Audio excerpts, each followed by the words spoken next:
The Chiefs trade wide receiver Sky Moore in a 2027 7th-round pick to the 49ers for the 6th-round pick. What are your thoughts on that move right there? NFL referees will emphasize sportsmanship and crack down on violent and sexual suggestive gestures this season.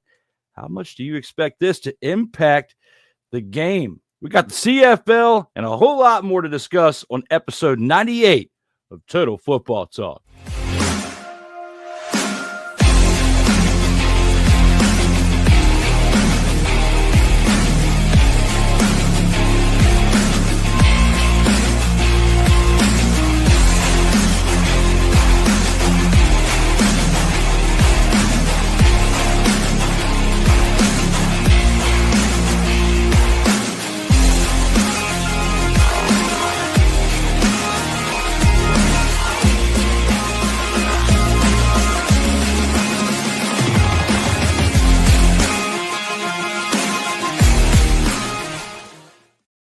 Welcome, one and all. It's that time again. We're back for Total Football Talk action. I am your host, Drew Willingham, and we are back for another fun-filled episode full of CFL and NFL action from start to finish. But it wouldn't be the same if I didn't introduce our special co-host just like this.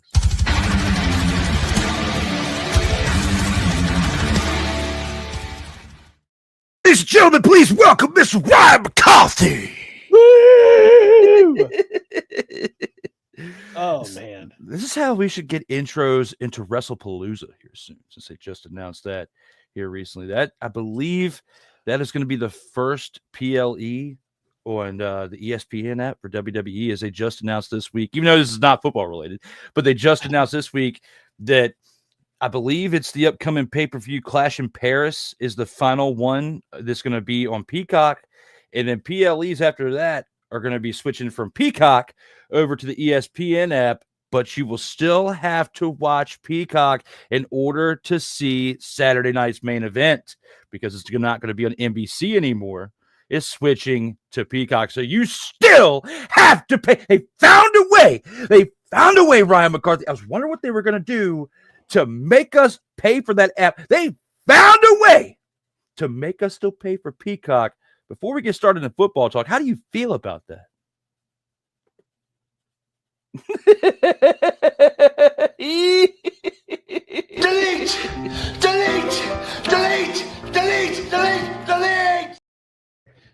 Did you ever watch Parks and Recreation? Yes, Leslie Knope. Do you remember the one daughter of the dentist? Money, please. That is TKO right now. Well, when it comes to my money and giving it to them like that. Hell to the no, no. Hell no, to the no.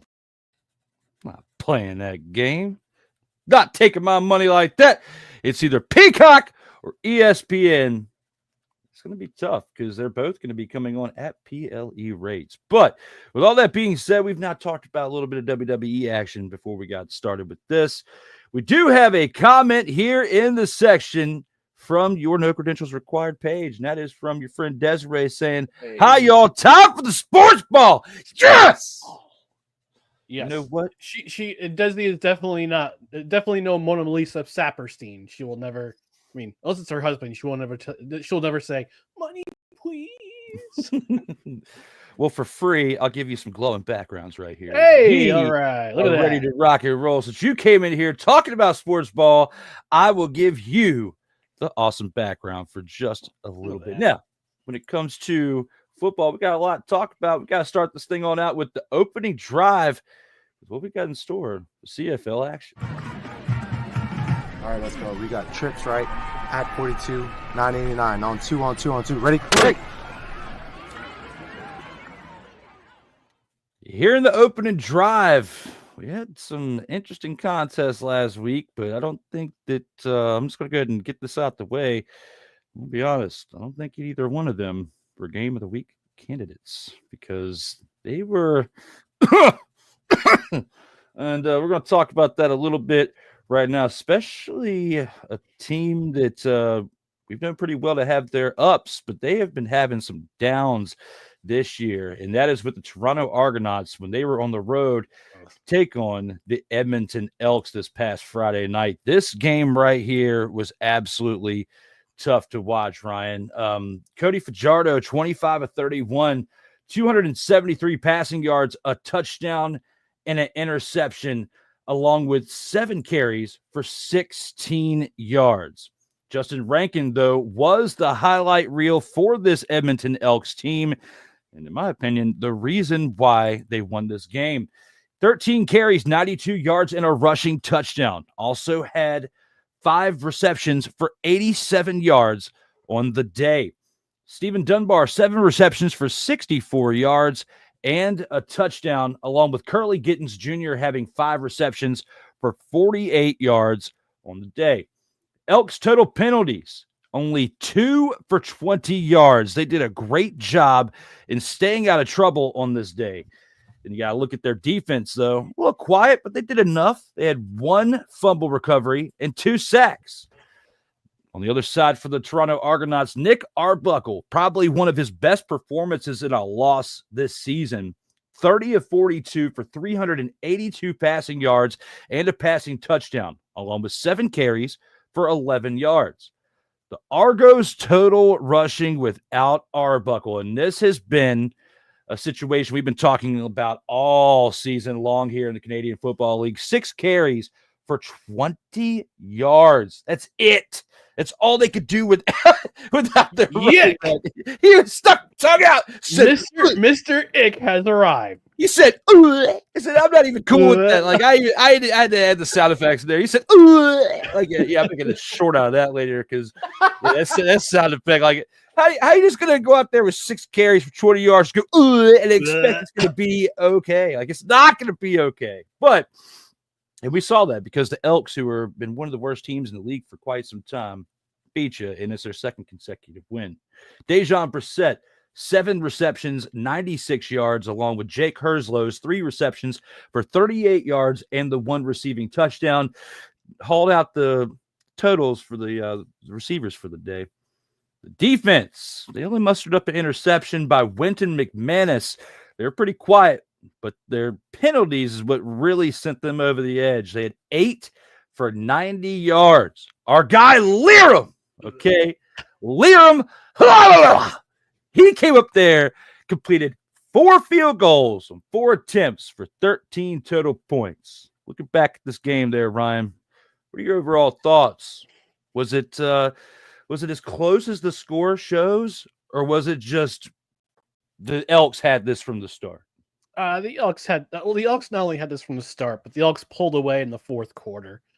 They were up 13-10 at the half, and then they pulled away in the second half. It was Toronto kept it close, but I had a feeling this game is going to be Edmonton's. This is going to be Edmonton's day, and it was. And they showed it. They allowed no. They kept Cody Fajardo's uniform clean, at least on the sacks score sheet. They allowed no sacks. This was the first. I think this was the first time all season that their offensive line allowed 0 sacks on the quarterback, whether it be Ty Ford or whether it be Cody Fajardo.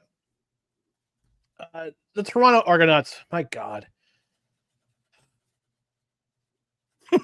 Absolute. Where's those dumpster Pelicans, Drew? Where are those dumpster Pelicans at? I had a feeling that at some point soon you were going to pull up the dumpster Pelicanary. There they are, right by right off the shores of Lake Ontario. There they are. Those a loopy-loop for you too. I see Nick Arbuckle right there. I see Ryan Dinwiddie right there. I see some of their defense over here. Yeah, those dumpster Pelicans were out and about, have been out and about since the beginning of the season. Toronto, this team won the Grey Cup last year. That's a sad thing. Yeah. How are you the Grey Cup champions, the defending Grey Cup champion? You're 2-8. You are 2-8, and I don't understand why you're 2-8. You've been in pretty much every single game this year. Last week they were up 22-1. I mean, a couple weeks ago they were up 22-1 on the Ottawa Redblacks after the first quarter, and they blew that lead. something's going on this in Toronto this year. Part of it is the rushing offense, which is non-existent. I mean, have they even amassed 100 total yards of rushing offense this year? I don't think so. I don't think so. I'm It's laughing bad. because it's funny. I'm laughing because of the pain. At least somebody's getting some enjoyment out of it. I mean, this is tough. I'm glad this is not the Roughriders because I would be having another meltdown. Yeah, this was like, let's see, team offense. Toronto is actually 7th in team offense and net, but they have 482 yards rushing this year in 10 games.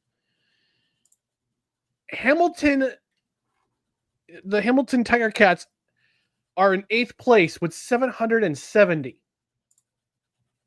They have over 300 yards more than the Toronto Argonauts do this year. And last year, their bell cow running back, Kadeem Carey, was the primary factors in helping the Toronto Argonauts get to the Grey Cup. And right before the season begins, he's released. Signs with the Roughriders. Unfortunately, he suffers a bad leg injury, and he's lost for the season. But like, you let your best running back go, who's been your bread and butter the last couple seasons. The week before season begins, we're good to go. We don't need you anymore. I don't know if it was a cost cutting. I'm pretty sure it was a cost cutting measure because it's a very strict salary cap in the Canadian Football League. But yeah, this is just bad. 2-8 to start the season. We're just over the halfway point now, and the Toronto Argonauts have sailed, no pun intended, into the point of no return at this point, because you had your shot to get back on the horse, get back on the win column. You've had that opportunity several times, but either the defense lets you down, or there's no rushing attack, or there's a bad pass by Nick Arbuckle, who is, he's doing his best to be QB1, but he's clearly not QB1. And I don't know what the status of Chad Kelly is for the rest of the season. I have a feeling he's probably not going to be coming back this year. That ankle injury had to be that bad for him to miss the entire season. I don't know if he's having setbacks in therapy. I don't know if it's just his heart's not in it. But yeah, you definitely tell that this Toronto Argonauts team is missing their leader. And their leader is Chad Kelly. Now for the Elks, the Elkamos, stay with Cody Fajardo. Stay with him for the rest of the year, because he's the guy who is leading you to victories. You're now 3-8 or 3-7. Excuse me. You're still a couple points out of a playoff spot. You're 3-6. Excuse me. You've only played 9 games, but you're 4 points behind BC, and a couple more wins. A couple more points, because again, they go in the CFL. They go by points. They don't go necessarily by win loss. They go by points. So you get 2 points for a win, 1 point for a tie. I mean, I guess I've mentioned this a couple weeks ago. This team is a couple of plays away from being plus in the win column for the first time in a very, very long time. I think the last time the Elks were in the playoffs was when they were the Eskimos in 2019. I'm trying to remember 2019 or 2018. So it's been a while, and the Edmonton football fan is wondering when we're going to have a successful team. I think this season, like the last 2 weeks especially, have been kind of the turning point for this Elks team. And if they can get a couple more wins and a couple more W's in the win column, get a couple more points, this team might be in playoff contention come probably mid-September, end of September. That's when the playoff push really comes along. But at this point, I mean, I don't think look, stranger things have happened. Strange things always happen in football. Happen all the time. No matter what league you're in, strange things always seem to happen. And if the Elks can put a couple more wins together, get some momentum going, especially entering into the back-to-back Labor Day Classics, which are happening next week, back-to-back weeks against Calgary, a very tough Calgary team. This week they've got who they got this week. They got the Ottawa Redblacks tonight in Ottawa. So I mean, even Ottawa is having is doing pretty good in the momentum swings. They took Winnipeg, which was actually I figured the last week's game between Winnipeg and Ottawa is our game of the week by default because these 3 games were not great at all, like you mentioned, Drew. But yeah, Edmonton's starting to pick things up. Stay with Cody Fajardo at quarterback. Give the ball to Justin Rankin. He's your primary guy on offense. He helps the offense go. And the defense just needs to make plays. They made plays. They got a fumble recovery last week. They had 2 sacks. They had some key plays late in the game to keep the score the way it was. And, you know, I said Mark Killam was my snowflake of the week a couple weeks ago because of some plays that he with some decisions that he made, but he's starting to mature as a coach. And, you know, if things don't work out this year for the Elks, I've got my eye on them for 2026. So, hey, Edmonton Elks, congratulations, getting the win column one more time. I hope you hope things pan out for you this season. But this man's Toronto Argonauts team is just the oars have come off.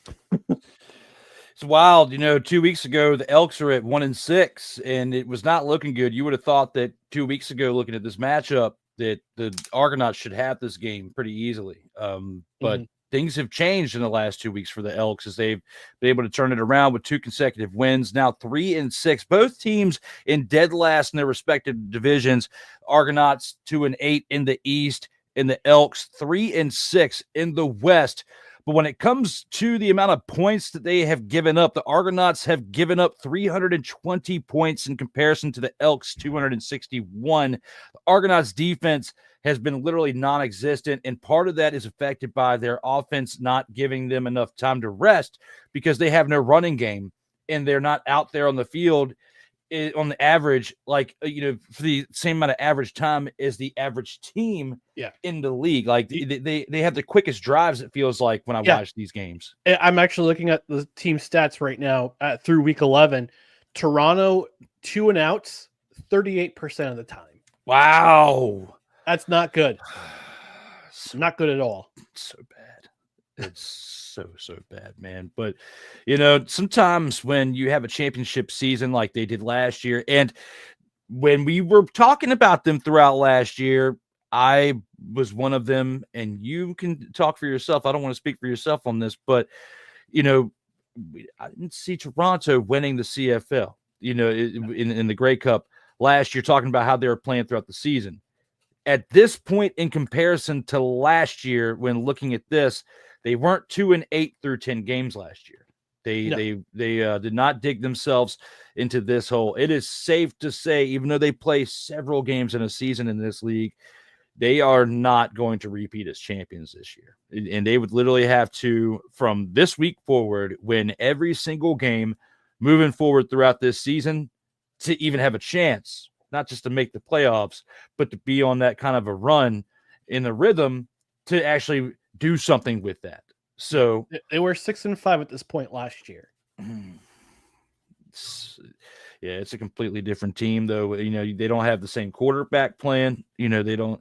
You know, what's going on with him? Did he? We talked about him a little bit at the beginning of the season, but we haven't brought him up in a while. What's up with him? Why is he not there? We don't know. I mean, he was originally on the 6-game injured list to start the season, but I don't know what's going on with his therapy with his ankle, because he had that really bad ankle injury in the East Final last year, which led to this point, which brings us to this point. But I don't know what his rehab process is right now. I don't know if he's missing them, or he's just not reporting to practice. I honestly, I wish I had a read on it, but yeah, I mean, this lineup goes, this offense, it goes through Chad Kelly, and when Chad Kelly's not there, it's a totally different team. We'll see what happens in the future with this team, but it's not looking good for the remainder of this season. We do have a few comments out here in the chat. Ike is here and says, "Yo, what's up, fellas?" Hey, Ike, what's going on, buddy? Appreciate you being here, along with our guy, who I can't wait to see on the streams tomorrow. Let's cook, fellas, says our guy, Corey Mann, with 2 N's back in the house. Nice. What's going on, Corey? Over 40 episodes of The Grind on Sartoba. He has been absolutely crushing it with his coverage of WWE action. Make sure you guys get a chance to go back and see it every Saturday at 4 p.m. Eastern time, streaming on Sartoba. And you may see him on another show that you'll see a brand new commercial for here in our one and only commercial break today. So you've seen it. I removed the one part and saved 2 seconds. But talk about that later on. You know what I'm talking about. I'm not going to say that word on here because I used AI for a reason. So that way, if it cusses, you can't get mad at me. But anyway, with all that being said, we're going to go ahead and take this on into the next game on the slate. So that was the Friday game. And for some reason, I'm not the greatest at clicking the Friday transition, but I'm going to go ahead and give you the Saturday one. As we have 2 games on Saturday to recap, and we have to take a look at the team known as the Saskatchewan Roughriders. I finally get to say it again because I had to have a break from it last week. Mr. McCarthy, you know how much of a growing homer I've become of this team over the last 2 years. And why? Because of the way this defense plays and hits the other team right in the mouth. That's what I see when I watch this team known as the Roughriders, because they absolutely beat down our guy that we like to talk about, Bo Levi Mitchell, in this game. 29-9 was the final score. The Saskatchewan Roughriders win this game at home. Trevor Harris, 21 of 27 for 307 passing yards. Not 1, not 2, but 3 passing touchdowns. He did have a turnover by throwing an interception, but he made up for that with 1 carry for 9 yards. Almost for a first down. AJ Ouellette, 18 carries on the day on the ground for 84 rushing yards. 3 receptions for 33 yards in the air as well. Dante Myers, 3 receptions for 76 yards, along with a receiving touchdown. Keyshawn Johnson, 8 receptions for 117 receiving yards. Damn ball. Tommy Neild, 4 receptions for 39 yards and a touchdown, along with Joe Robustelli's 3 receptions for 36 yards and a receiving touchdown, round out the 3 passing touchdowns by the one and only Trevor Harris. The Roughriders defense, 6 sacks on the day, along with 2 interceptions by Roland Milligan and Tavon Campbell. The total penalties for the Roughriders, 5 for 64 yards. The low light point of the night, though, for this team was their kicker, who has been letting them down on multiple occasions this year. He has not been consistent. He's been very inconsistent, and that's Brett Lowthers. 2 completed field goals out of 4 attempts, missing 2 field goals that if the Tiger Cats were clicking on all cylinders like they have been for several weeks this year, that could have cost them. But unfortunately for the Tiger Cats, they could not get it done. And for the Roughriders, this didn't really matter too much, but they've got to tighten that up if they want to make a playoff run, because there's no way that you can rely on your kicker in several points. And then you get to the playoffs, especially in a short playoffs as the CFL is. And 1 mistake and 2 mistakes like this can cost you a game at that spot. Bo Levi Mitchell, as I spoke about, 16 completed passes out of 31 attempts for 201 passing yards, 2 interceptions, 4 carries for 26 yards, round out his stat line, but had nothing positive really going on the day, as he really only completed 50% of his passes and didn't even get the ball in the end zone. Greg Bell, 10 carries for 55 yards, along with 5 receptions for 52 yards, had over 100 all-purpose yards on the day, but couldn't really muster too much out of it as the team only put up 9 points at the end of it. Kenny Lawler, 3 receptions for 62 yards, and Shamar Bridges, 4 receptions for 35 yards, round out the offense. The Tiger Cats defense had 1 sack, 1 fumble recovery, and an interception by Destin Talbert. Despite all that, They couldn't keep the Roughriders on the low side of the point total. Tiger Cats total penalties, 7 for 79 yards. Their one bright spot, Mark Lehio Maehiho. 3 completed field goals for 3 attempts. 9 total points as a result. With all that being said, looking at how the Tiger Cats have been on their run this year and doing what they've been doing, having a pretty decent year, was this a team that we can say that if they faced them in the playoffs could be their kryptonite in the Saskatchewan Roughriders? Only if they get to the Grey Cup, because this was shaping up to be a potential Grey Cup preview with the way that Hamilton has been playing the last couple of weeks, actually the last month or two.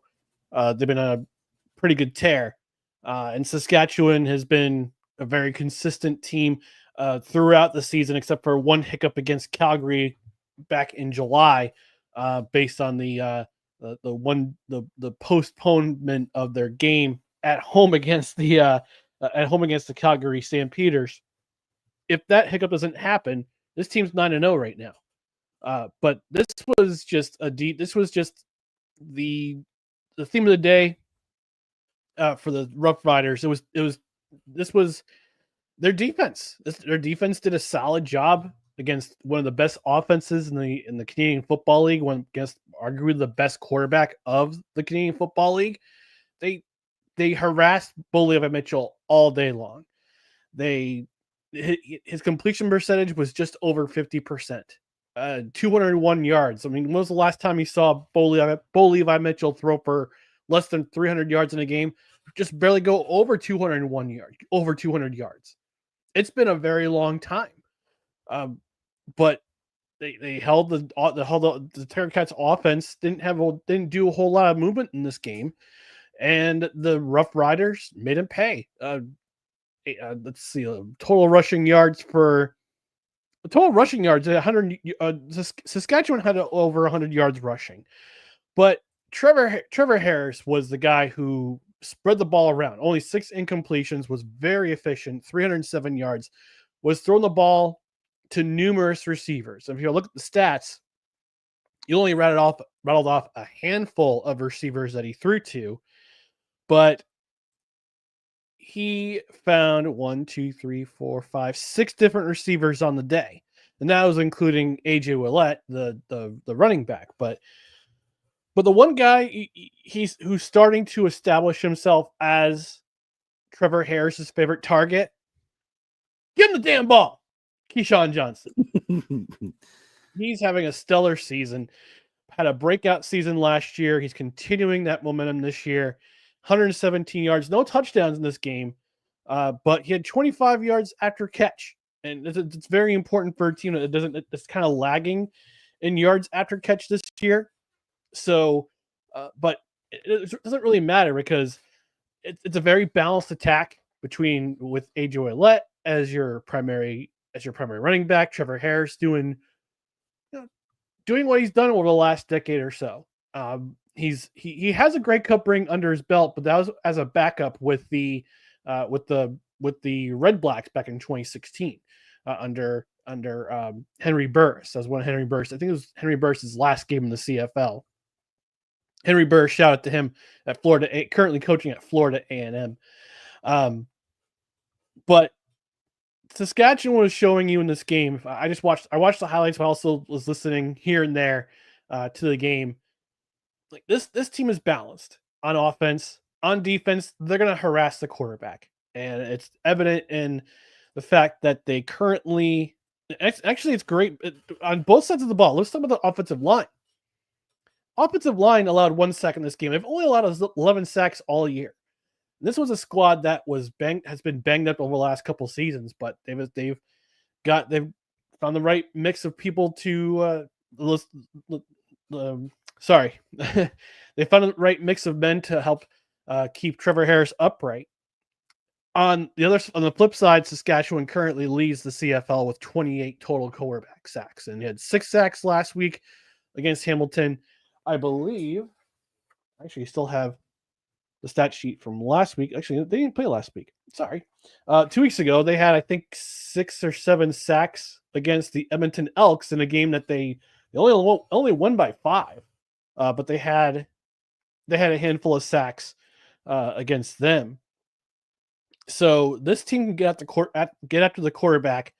They can make sure that if you harass the quarterback enough, it'll lead to turnovers, whether it be a fumble, whether it be an interception. Bo Levi Mitchell had 2 taken away from him, 2 passes stolen in this game with Roland Milligan, one of my favorite number 43s. Well, no, it wears number 0. And Tavon Campbell, who are ball hawks, absolute ball hawks. And if Saskatchewan stays healthy, they can earn themselves a playoff spot by probably middle of September. But they have a tough schedule to get through. They have Calgary this week. Then they have the Labor Day Classic on Sunday and the Banjo Bowl the following Saturday against Winnipeg. Those are always tough games.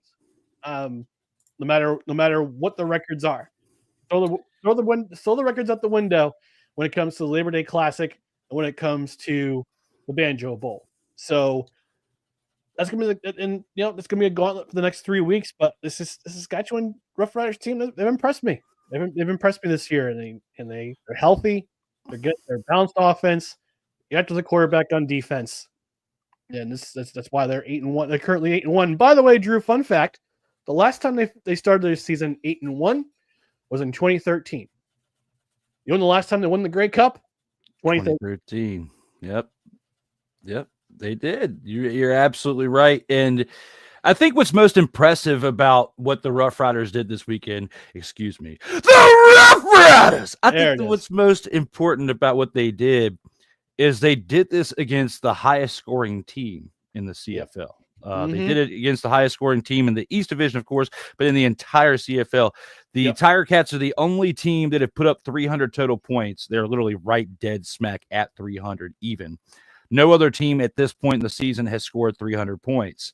However, they have given up 100 more points than the Roughriders. The Roughriders, when you look at everybody else statistically, have given up the least amount of points. Their defense, it was literally the matchup of the number 1 defense versus the number 1 offense, because Bo Levi Mitchell has been slinging it this year. They've had help on special teams with Mark Leggio. He's had games where he's made like 6 field goals. So, we've talked about how consistent they've been on special teams and on offense this year. The catalyst to their problems, though, is their defense being inconsistent. And, with Saskatchewan, they've got a better defense than their offense, of course. But Trevor Harris has been making smart decisions where he's had a lot of games where he's only had like 5 or 6 incompleted passes, and he's throwing more touchdowns than interceptions, which is always a good plus. And you've had a balanced running attack for the most part with AJ Ouellette. You've had a couple games where you faced a tough defense, and that's shown in the stat line. But overall, they've remained pretty consistent on offense and have been an absolute terror on defense, which is why we had the game that we had this week. And this is the team that, if the Tiger Cats make it to the Grey Cup, they, like you said, they are going to have a hell of a field day, because this is an example of what that game could look like. However, if the Saskatchewan Roughriders are able to stay at the current form and everybody play at this status once we get to the Grey Cup, I don't think it matters who they play. I think this year is going to be their year if they all stay healthy and remain clicking on all cylinders. So, with all that being said, we do have a few more comments. Okay. Saskatchewan Roughriders. There you go. Oh, and even Ike said, never gets old hearing Roughriders. Arr. And apparently, 3 minutes ago, you did not do it right. Try my best, Desi, okay? Give me a break. But hey, she loves when I say Roughriders. All right, I got to stop because I got to save it for later for when we get to the 2-minute drill and preview this upcoming week. But it was fun to be able to talk about them this week. Didn't get to do so. And this was one matchup I've been really looking forward to when you've got the number one offense against the number one defense. This is a lot of the times how it plays out, because defense is key when it comes to winning matchups. You either got to have a pretty well-balanced one, or you got to have one that overshadows your offense to make up for the miscues that your offense has. Fortunate for Saskatchewan at this point in the year, through week 11, they haven't had but so many inconsistencies on offense to where the defense has had to clean up so much. But it's looking really, really good at the midway point of the year. Mm-hmm. So I'm looking forward to seeing what they can pull off for the rest of this season as a homer and as a fan of football. But when it comes to that, let's go ahead and take it into our next game. And for the next game, we have to talk about an absolutely lopsided contest. And a lot of that has to deal with the fact that the one team is missing their starting quarterback. They're missing the law offices of McLeod Bethel Thompson, as he has been nursing an injury after getting the expletive beat out of him not that long ago. This past Saturday night, 7:00 p.m. Eastern time, we saw this matchup between the Montreal Alouettes, who were traveling on the road to see the BC Lions in British Columbia. And when you look at this contest here, 36-18 was the final score here, and it wasn't even close from the jump. The Lions had this from start to finish. Nathan Rourke looked pretty good. 26-34, 382 passing yards, 4 passing touchdowns. Did throw an interception, but I believe in my mind he made it up with 2 carries for 31 yards. James Butler on the ground, though, 16 carries for 81 yards. He also had 2 receptions for 12 yards on the day. Keon Hatcher went video game mode in this contest. 11 receptions for 156 receiving yards and 2 receiving touchdowns. Justin McInnes also had 5 receptions for 66 receiving yards and a touchdown. Stanley Berryhill III rounded out the 4 touchdown passing on the day game for Nathan Rourke with 3 receptions for 51 receiving yards and a touchdown. The defense had 3 sacks and an interception by Micah All. The one thing that they could not control themselves on, and surprisingly didn't cost them the game, 12 total penalties for a whopping 137 penalty yards. Sean White on special teams completed 3 field goals out of 3 attempts for 12 total points. For the Alouettes, backup quarterback James Morgan, 20 of 33 for 211 passing yards, a touchdown and an interception, along with 4 carries for 10 yards on the day. Not terrible, but just wasn't enough to get them over the hump. Travis Thies, 5 carries for 26 yards, along with Stevie Scott's 4 carries for 23 yards, are the totals that the running backs were only able to put up on this day.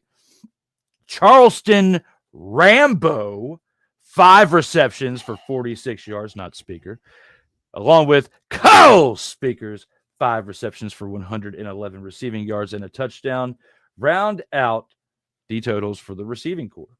The Alouettes' total penalties, 6 for 94 yards. Besides that, there wasn't really much else to talk about for that team. And with that being said, with this lopsided contest, Ryan, what are your overall thoughts looking back on it from this past Saturday night?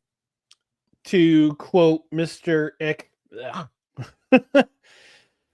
mean, as a Montreal Alouettes fan, man, this team, they're missing so many people on offense. They're letting their defense down. Their defense is not, this game notwithstanding, is one of the better defensive units in the entire CFL.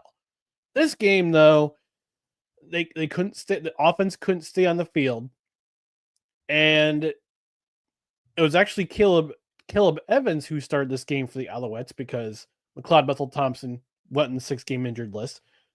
Davis Alexander, their starting quarterback from week 1 on, has been on the 6-game injured list. and Caleb Evans tore his ACL in the first quarter of this game. So now you're depending on former New York Jets great James Morgan, and I say that with a grain of salt because he was their 2020. He's a 2020 draft pick for the Jets, and the only memorable moment I have of him is throwing a Hail Mary in one of the final preseason games in 2021, which won them a preseason game, but that's neither here nor there. So they got to depend on him. It's their fourth quarterback this year. And they signed Shea Patterson earlier this week to kind of get more bodies in the room. But you're missing your best quarterback. You're still missing two of your best receivers in Austin Mack and Tyson Philpott. They're still injured. So you got to depend on smaller receivers who more so belong in the slot than they do out wide, because you don't have that big body presence to help to get you the big yards. And also you don't have a rushing attack also, because your running game's getting taken away. I mean, this couple of years ago, this team was relying on William Stanback, who is now currently in Ottawa. And in this game, they only managed 51 yards on 10 attempts. And in football, you need an ample running attack. And what's interesting is I look at the stats for the CFL for the league, and the current leaders in rushing, in team rushing, they're all in the West, with the exception of Ottawa, with the exception of Edmonton. Montreal ranks 7th in total rushing yards. It's not going to win you games, and they're currently 5-6 and we're talking about Thursday's game in a moment, but this is a team that's limping towards September. And even though they're in second place in the East, if they were to host a playoff game today, it would be against this same BC Lions team. And I'm pretty sure you would see the same result, even though they're at home and with a raucous crowd at Percival Molson Stadium, who always brings it every single week, regardless of who they play and how their Alouettes are doing. If these two teams were to play today in the playoffs, which is what it would be, this would be the same result, which was sad. Which would be sad because this Alouettes team they won the Grey Cup 2 years ago. So I'm hoping everybody gets healthy. Hopefully in September, get some bodies back in the offense, particularly Alexander, Mack, and Philpott, and they can start winning some games again. On the flip side, we talk about our top quarterbacks in the CFL. You talk about your Trevor Harrises. You talk about your Bo Levi Mitchells. Nathan Work's name doesn't really get brought up in a whole lot of conversations. And he had a great game against a defense that is typically a team that will get after the quarterback, very similar to Saskatchewan. They'll get after the quarterback. They'll try to force the opposing quarterback to make mistakes. And Nathan Work did not have a whole lot of mistakes in this game. He had one interception, 26-34, nearly threw for 400 yards in this game, 4 touchdowns against a team. He scorched a Alouettes defense, particularly the secondary that is full of ball hawks. And Keon Hatcher had a great game himself. He's currently the league leader in receiving yards with, let's see, how many yards does he have? Oh, darn it. 878 total yards, and we're at week 11. So he gets himself a nice game. He was over 1,000 yards already. Keon Hatcher, James Butler helping out balancing out that offense with 81 yards of his own. And the defense contributed too. And this defense has been criticized for being too soft. They're not getting out to the quarterback enough. They're not forcing too many turnovers. Well, they forced a turnover in this game. They got an interception by Micah Awe, 3 sacks. Defense, not the defense, the total penalties you mentioned, Drew. 12 penalties in this game, and it's sloppy. Even for a win this big, it's still sloppy. It's 12 penalties. You got to address that. And the next week with head coach Buck Pierce, he's probably gonna clean that up because this week they have the Toronto Argonauts. Okay, never mind. But he's still got to clean that up. 12 penalties and a big win. That's unacceptable. Like if my team were to win this big, and you have 6 penalties, I'd be okay with it as long as they're okay penalties. But 12 penalties, man, this game could have been worse if they don't commit those 12 penalties. But yeah, this Montreal Alouettes team, they gotta heal. They gotta heal up. They gotta get their offensive starters back because this offense has been. It's not they're not as good of a team if they don't have all the starters that they need to get back on track. And this season's going to slip away if they don't get healthy and get their offensive starters back. And it's going to be relying on the defense, but you help your defense when you stay on the field. And Montreal couldn't do it in this game. And it showed. It showed in the score line. It showed in the stat sheet. You're absolutely correct. I'm going to say this to myself. For saying his name was Micah Awe and not Micah Away, okay? You had it on point to where I'm like, damn! It's going to get to a point to where I'm going to throw this at myself into this manner. This has been yet another Beating a Dead Horse presentation. Yeah, because this episode isn't quite over yet. That's one of the best the funny tropes about this show. Like you're not pronouncing names right. yes. I need to just make like a compilation of all the things I said wrong in this show. It'd probably be as long as an episode, and it would be shenanigery at its finest. I will give you credit though. You are starting to pronounce AJ Ouellette's name correctly because you used to call him AJ Alouette, and I was like, stop calling him. When you have that and then like the Alouettes in there, like it rolled off the tongue, French name. Plus, I'm still finding myself, nearly 3 years later, almost still finding ways that like I'm not pronouncing certain things the same, and I got to practice it, and then like it's like a spelling bee. I feel like I'm preparing for where I'm like saying certain things over and over and over again just to get that muscle memory of the speaking to make sure it gets right. I'm still finding myself doing that after all this time. That does not make a full excuse for AJ Ouellette. A lot of that has to do with being here with you and then hearing how you're saying it. I still can't get Liram's name right. I'm gonna that up from here to the end of time because I'm just gonna still keep calling him Liram or something because it makes a lot better of a sound me saying that than what I actually think his last name is. I remember when you called him Liram Honolulu. That's one of the best pronunciations. I might have to try to find some time over the next like week and a half to make like some type of special like reel or something for the 100 episodes to look back blooper on. reel, like a blooper reel, a special episode of just bloopers. Like episode 100 may come out before the actual episode 100 of just me and bloopers and Cole and whoever else was on here. But imagine all those hours I'd have to sift through to find that stuff. Goodness, I'm gonna have to get started at some point tonight looking at that, but I digress when it comes to that. We've now gone through the Friday games, the Saturday games, and we have to take a look at a game that just happened last night, and that is the Thursday contest between the Blue Bombers and the Alouettes.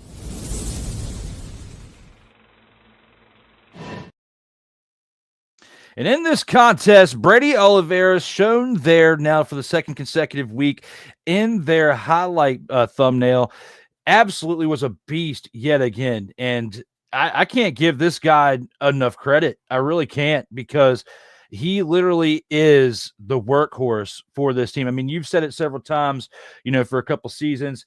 I mean, and acknowledged it, and the stat line doesn't lie. He absolutely has been crushing it for this Winnipeg Blue Bombers team. And, Zach Collaros put up 27 completed passes out of 31 attempts last night.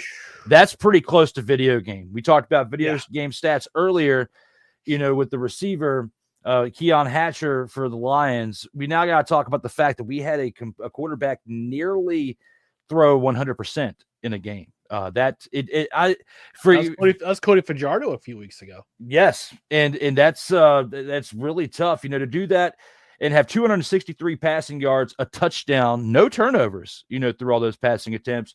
Really impressive. 3 carries for 13 yards on the day. But the real stat line when it comes to the carries was with his running back, Brady Oliveira. You speaking of video game, look at what this man did. Over 200 total all-purpose yards in this game between rushing and receiving. 16 carries for 137 16 carries for 137 rushing yards and a rushing touchdown, along with 9 receptions for 73 yards. Wow. Absolutely wild watching those highlights. I loved every single second of watching those this morning. Had 25 total plays he was involved in between rushing and receiving and put up over 200 yards. They need to keep feeding him the football. Like literally, they should be better than 6-4 and in the middle of their West division at this point when you have somebody like this who's put up numbers consistently throughout this season like that man is. Like Brady Oliveira, you don't make playoffs this year, this team, with that running back, with that house leading you the way, the modern day version of the fridge, then you have literally wasted the talents of a great running back in your league. Like literally, in my opinion, personal opinion, outside of Olet, and I probably am being a homer with saying that, but I feel like he's the second best running back in the league behind Olet. But anyway, with all that being said, Keurig Wheatfall, 3 receptions, 64 receiving yards, and Nick Dembski had 4 receptions for 25 receiving yards and a touchdown. The Blue Bombers' total penalties, 4 for 35 yards on the day. Blue Bombers defense, 2 interceptions. Evan Holm with his second consecutive game of an interception. And Trey Vival, who was huge 2 weeks ago in special teams with punt returns and kick returns in the same game and has had interceptions at certain points throughout this year, puts up another one to round out those 2 interceptions for the Blue Bombers. Sergio Castillo, absolutely perfect on special teams, 4 of 4 for 14 points. On the other side for the Alouettes, I'm now saying Alouettes a little bit differently now because got me messed up, Brian McCarthy. I'm trying my best. Headbutt my microphone and everything. But when it comes James Morgan on the other side, 18 completed passes out of 33 attempts for 198 passing yards, a touchdown, and 2 interceptions, along with 4 carries for 6 yards on the day. Travis Thies, 8 carries for 36 yards, second consecutive game of him being the leading running back, but for what? For 36 yards on 8 attempts? It's dumpster pelican worthy. Terrible. Very much a shame. 2 receptions for 13 yards, though. That's what you get from me. Alexander Hollins, 5 receptions, 132 receiving yards. And Tyler Snead, 6 receptions for 56 yards and a touchdown. Round out the highlights for that offense. 4 penalties for 40 total yards is what cost them in this game. Same amount of penalties as the other side of the Blue Bombers, but for more yards. And that did not help out their cause. Losing by 2 scores by double digits and at home on Thursday night's Week 12 opener. Looking back on this, was it the Brady Oliveira show that absolutely sent this to the moon for them? Or was it the fact that Zach Collaros went nearly perfect on the day as their quarterback? Yes. Both. Yeah. This was vintage Winnipeg Blue Bombers bully ball. This is the bully ball that has brought them to 4 consecutive Grey Cups, 4 West Division titles. They're looking at their 5th in a row. They want to be the dynasty. They want to be the modern day dynasty. They want to be the Bombers dynasty. that is going to they want to win that third championship in 5 years, because as we all know, 3 titles in 10 years is a dynasty. They want to do 5. So this is bully ball. This was Winnipeg Blue Bombers bully ball all night long. 132 yards rushing for Brady Oliveira. He was showing his most outstanding player performance like he had last year, like he had last year. Now currently he is, looking at stats, he's fourth in the league in rushing. You talk about him being in the same category as AJ Ouellette, yes, but don't forget there's a certain running back in BC named James Butler who's currently leading the CFL in rushing with 785 yards, and Dedrick Mills of Calgary is right behind him. So, but that being said, Brady Oliveira showing the vintage Brady Oliveira that he was over the last 2 or 3 seasons. Kolaris, efficient night, only 4 incompletions, had a touchdown, was finding different receivers all over the place, including, if I'm looking at the stats correctly, he threw to 8 different receivers. And that included Brady Oliveira. Brady Oliveira by himself had over 200 yards of offense, 73 yards receiving, 137 yards on offense. I would say he's probably an early candidate for a grand champ of the week for next week. For next week, that's just me. Defense, again, two interceptions. It looks like they didn't register a sack on the day. They did not. Oh, they were kept off the board, which is interesting. Which is very interesting. Usually they probably get at least 1 or 2 sacks. But again, Montreal Alouettes, short week, 5 days. They're back at home playing a Winnipeg Blue Bombers team who played last Thursday as well. And it kind of showed because James Morgan got his first CFL start. Last week he filled in for Caleb Evans, who went down with injury very early. This week he gets the start and unfortunately throws 2 interceptions. One of them towards the end of the game. One of them was towards the end of the game where they're trying to keep the game trying to keep the scoreline respectable. But unfortunately it didn't work out in the cards. Had a couple of big chunk plays early in the game. And that included a passing play by Tyler Snead for 44 yards, which was pretty big. It was. Yeah, and then they also had a 45-yard passing play to Alexander Hollins, who just joined the team a couple weeks ago. He had a nice little game himself for 132 yards, which was the majority of James Morgan. James Morgan's favorite target with 5 receptions of his own. But it looked like Montreal was gonna try to keep the game respectable, try to keep the game close, at least in the first half. But then only 3 points the rest of the way. Only had a field goal the rest of the way, and they were trying to keep things competitive. Unfortunately, it didn't work out for them. On the strength, if you could say that, of 60 rushing yards total. I mean, it's better than last week when they only had 51, but still, they had to find a way to get a running attack going, and it's not going to work out if you're relying on a handful of if you're doing a running back by committee. On defense, they had a couple sacks,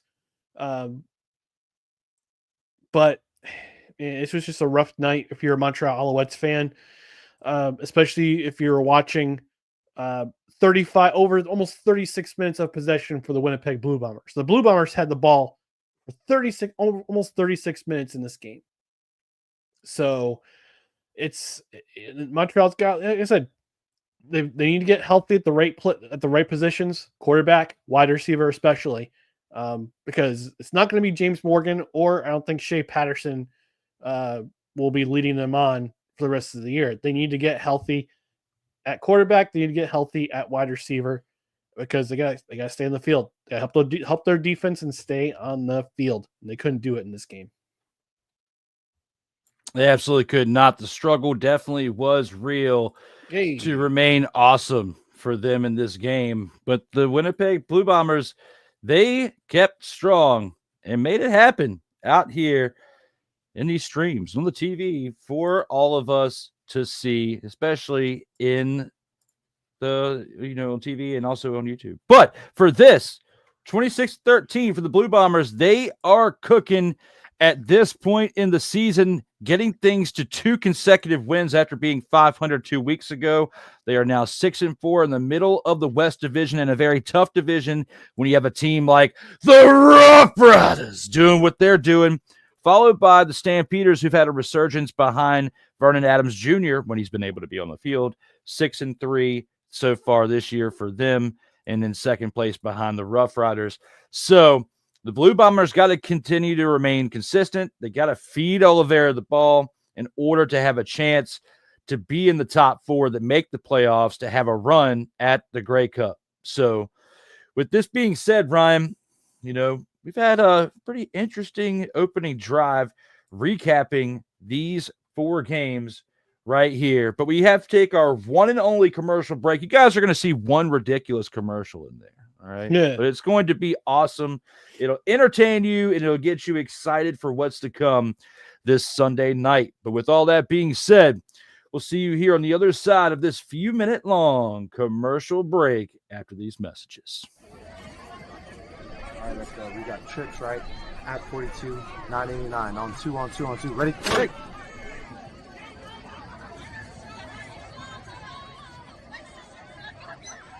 We're just getting started.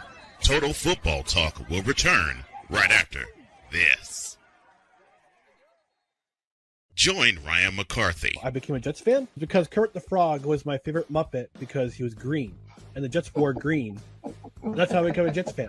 and Dustin Henry ESPN is cashing all in on let's pay a few personalities and we'll just kind of fill in the gaps. as they walk you through all of the world of sports from their perspective. The Albany Empire, it's a literal circus. No credentials required.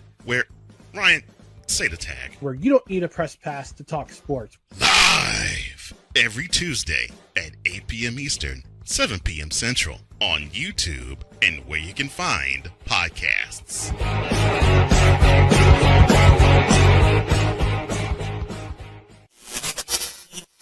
Hey, what's good, everybody?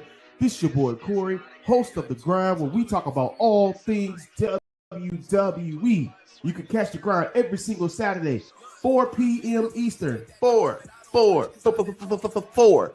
p.m. Eastern, right here on Sertoba Media. If you're not following Sertoba Media, then what are you doing? Like, share, subscribe. There are many different things that we have available on Sertoba Media for your viewing pleasure. And what else you got to do on a Saturday afternoon? Come spend some time with me. Come spend some time with my colleagues on this platform. Help us be able to bring everything that you all want to see. Matter of fact, you know what? If you ain't did it yet, I got something for you. Stay true to what you do. Stay true to why you do. And always stay true to you. Sertoba Media, where the struggle is real to be awesome. Do you like talking sports? Do you like entertainment? Do you like the occasional series of heated discussions? Are you in and out, Drew? With that said, Drew, I'm hearing a bunch of stuff in your mind. I know you know this team very well. Are you in and out, my friend? Then you must see this. Drew Willingham versus random panelists. Who wins? You decide on the In or Out Sports Debate. Live. Whenever the we feel like it. Eastern Standard Time. Exclusively on Sertoba Media, where the struggle is real to be awesome.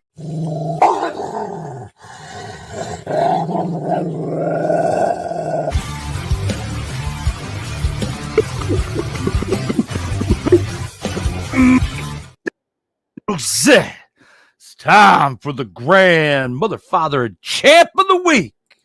Back we are from that commercial break. Before we get started with that grand champ of the week, by the way, are you excited for the return based on that last commercial? Yeah. Mr. McCarthy, you as a multiple-time Vault of Fame inductee. I expected more out of you there. Yes, let's go. Around sports debate, baby. Let's go. Got to get the No Creds crew back on here soon because, we got to have some fun on there. But this Sunday night, as I had to use as an opening to bring this in, episode 122, following last week's return, episode 121. This week, 8:05 p.m. Eastern Time on Sunday, Kyle Nash, 15-time Vault of Fame inductee, returns to become, Nature Boy Ric Flair, 16-time Vault of Fame inductee, and actually tie Rob Johnson for second place on the Vault of Fame inductee leaderboard. Ryan McCarthy, you as well as a Vault of Fame inductee multiple time. Got to get you back on there. But this week, that devious smile of Kyle Nash will be coming in there with the fire to try to take me down and my title. But you can't take my title because I will come in ready to rock and roll. This Sunday, 8:05 p.m. Eastern Time, exclusively on Sartoba Media, where the struggle is real to be awesome. Now, we are back. We have the grand champ of the week to discuss. And Ryan, go ahead. Let them know. Who are you thinking for the grand champ of the week? My grand champ for this week is from the Edmonton Elks. Justin Rankin, running back extraordinaire. 13 rushes, 92 yards, and a rushing touchdown to go with 5 receptions, 87 yards, no scores, but he is the cog that runs the offensive engine that is the Edmonton Elks. And I've talked about his story multiple times in this program.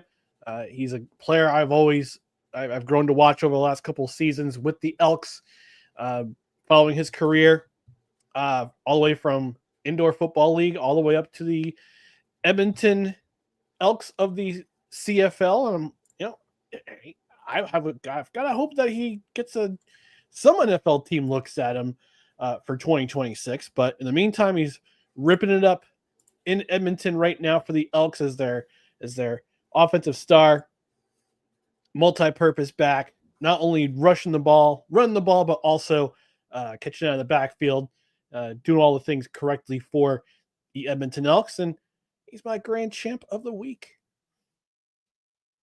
Solid pick there, Ryan. If you not picked him, I may have picked him because, looking at that, if we would have been able to have last night's game as a qualifier, because we normally do just the previous week, which was week 11 for it, and I would probably put Brady Oliveira on there, but he still qualifies for next week's episode. But with this, solid pick with Justin Rankin, because he absolutely crushed it in that game, and these past 2 wins from the Elks wouldn't be possible without Rankin literally ranking himself higher than other talent at the running back position. But I had to make a pick that my co-host here may actually be like, what? It might be like there's somebody else out there, or a group of individuals out there who deserve the accolade more than who you're selecting, because in my mind, there is a team that has been displaying greatness throughout this season. So far, they only have 1 loss, and that is the team known as the Saskatchewan Roughriders. And I have to take a look at one individual who's leading the charge on one side of that team's attack, and that is their quarterback, Trevor Harris. 21-27 for completions, 307 passing yards, 3 passing touchdowns, 1 interception, and had 1 rush for a total of 9 rushing yards. Trevor Harris leading the Saskatchewan Roughriders to a 29-9 victory over the Hamilton Tiger Cats, out-dueling Bo Levi Mitchell, who's a 2-time Grey Cup champ.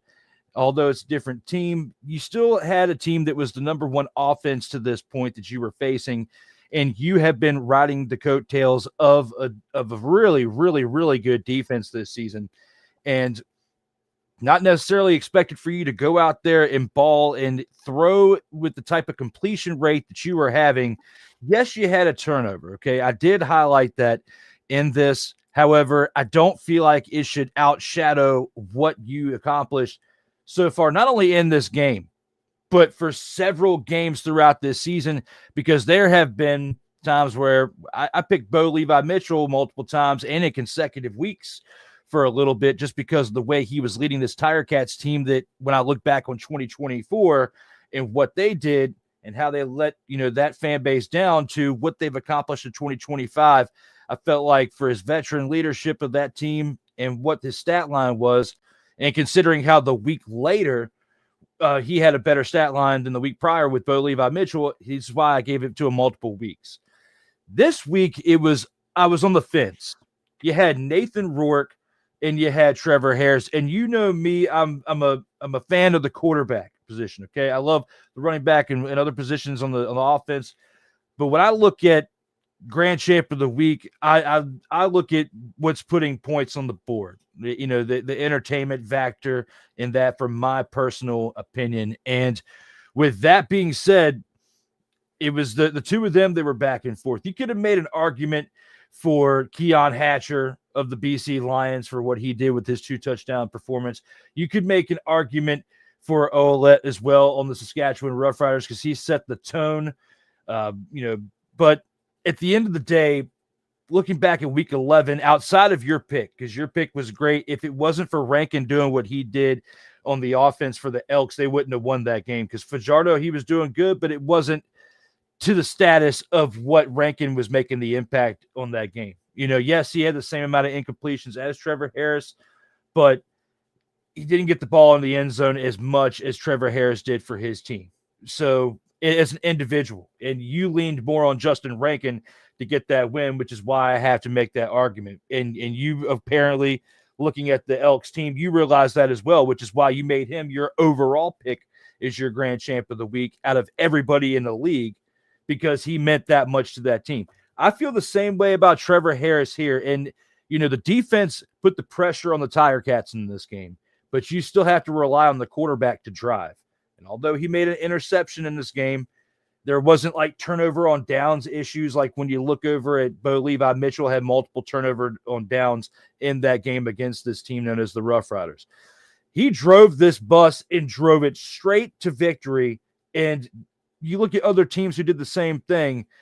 When you have the pressure of now being the number one team in the league, riding behind what everybody knows is the defense that's leading the charge for you, you've got to be like the Brock Purdy of your team, getting your team to the Super Bowl from a couple of years ago, riding on that type of defense to get there. Because when you look at like the Eagles in the NFL, they have a more balanced offense, of course, because you got the addition of Saquon and a stupid defense, which is why they won the Super Bowl this past year in that league.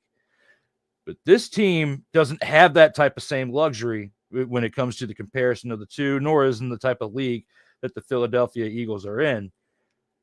But he's doing a great job overall when you only have one loss and you've had some hiccups. When you can turn the ball over, even though it's only one time, you can turn the ball over and still win the game. And in games like the Lions, where Rourke was an honorable mention to me, even though I didn't make a graphic for it. But what really took it out was the fact that that team had 12 penalties for 137 yards. Like, you can't drive a bus and have that many penalties, costing yourself that much, even though you still won by the amount that you did. You're doing it against a beat-down Alouettes team who is not what they were since the law offices of McLeod Bethel Thompson were in there, Ryan McCarthy. Or Davis Alexander. Yes, or Davis Alexander, or, John somebody off the street who can, play decent, like James Morgan. I mean, they're doing okay, but they're beat up in other areas. And you're going to talk more about that in a little bit of, I don't want to give it away, but you know what I'm saying. But right here and now, I'm really, really, really impressed with the Saskatchewan Roughriders team. I really, and whether I'm a fan or not, which is why I purposely wore my Commanders jersey today, just to show like, hey, it's okay to be able to talk about them in a positive way and to be a fan and get excited about it. But you know as much as I do, and if you could look at the first season of Commander's Gridiron Report from a couple of years ago, you'll see I was hard on that team because they absolutely sucked, and they were 4-13. Sam Howell with 2 L's, as Kyle Nash would say, was stinking it up. But here, Trevor Harris, your running back Olet, you have your offensive line that's protecting you, and your defense is even better than your offense in much more ways. You got to be excited whether you're a fan of this team or not and just love watching football. But Trevor Harris is my pick for the well-rambled on Grand Champ of the week. But Ryan, I love your pick with Justin Rankin. We'll have to see if he can keep this up and at least lead the Elks to a respectable record this year after starting off 1-6. So we shall see. But with that being said, we're going to take this on into our next segment, known as the Gridiron Scoop.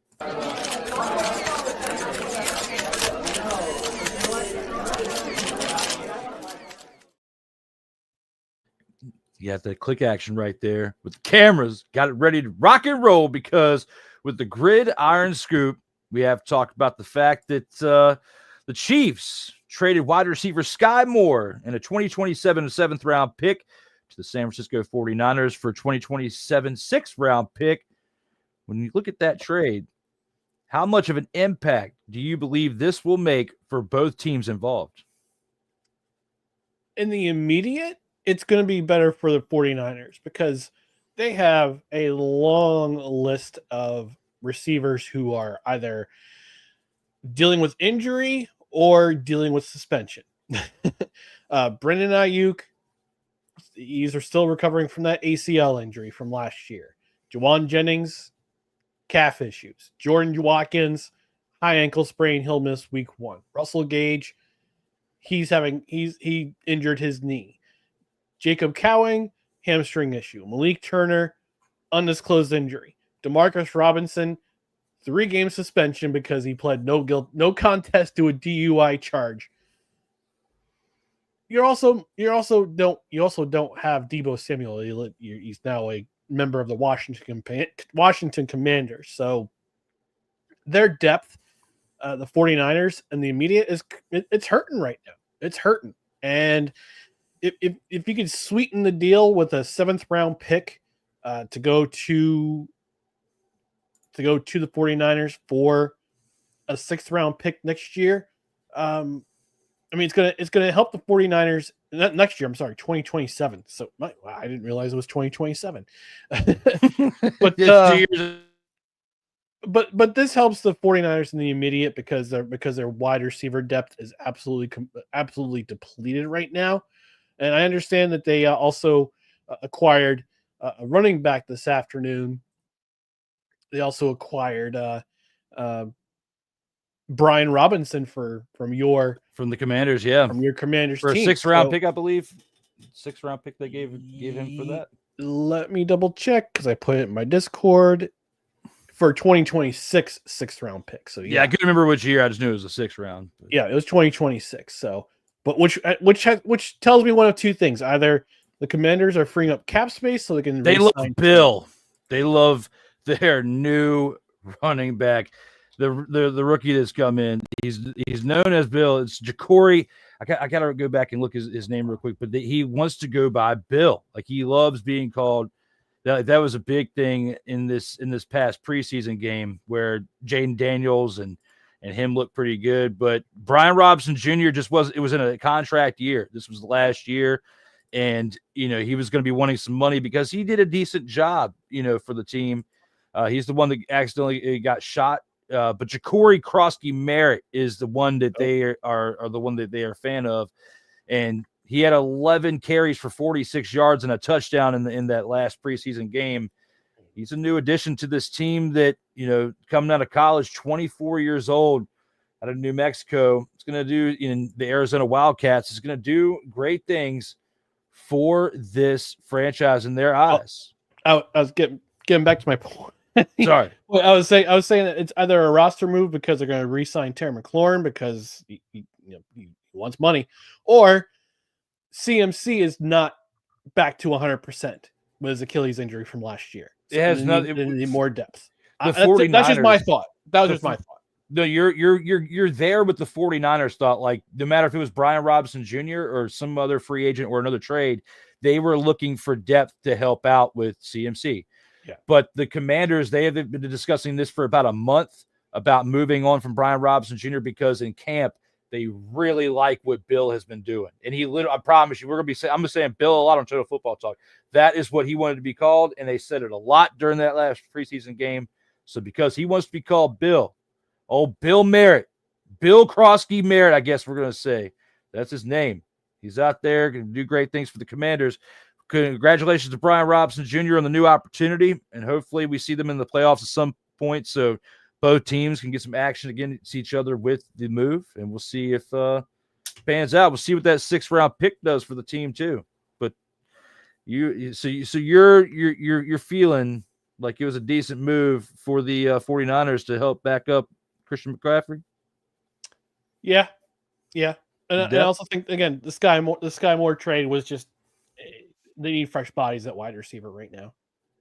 Yeah, for that, but I don't think it's going to make an impact really. Though I see what you're saying as far as they needed bodies, but as far as what did he do with a team that was in the Super Bowl last year? He scored the game-winning touchdown against the Eagles a couple of years ago, a couple Super Bowls ago.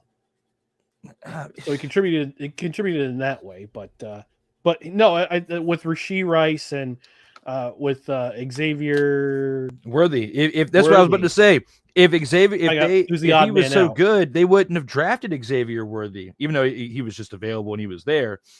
But you wouldn't have had the need to draft wide receiver at that point, or even what you were probably thinking originally a 2nd or 3rd round pick. You didn't think Xavier Worthy was going to slip there, but he did, and you picked him up in the 1st round. You wouldn't really have the need there if Sky Moore was that much of an impact to that Chiefs offense. So to go into the 49ers, I don't think it's going to be that impactful for them. He's not a Brandon Ayuk. No. So we'll see. I'm looking forward to discussing this. This is actually going to be one of the topics on In or Out Sports Debate this Sunday night with Kyle Nash because he's a 49ers fan. Ding. So, yes, ding. So I figured it would be a good one for him. But I also figured with this, since the trade was just so fresh, looking at how the season's about to start up here in the next couple of weeks, do you see? Additional question to this question: do you see him suiting up for game 1 and hauling in some catches? About 2 weeks into knowing a playbook. It's a great question. He's gonna have to learn very quickly if he's going to be on the roster on September 7th. He's going to have to pick it up very, very quickly. I haven't really, with the Commanders, I could definitely discuss it, in depth, but with the 49ers or really so much the Chiefs as far as to be able to compare the two.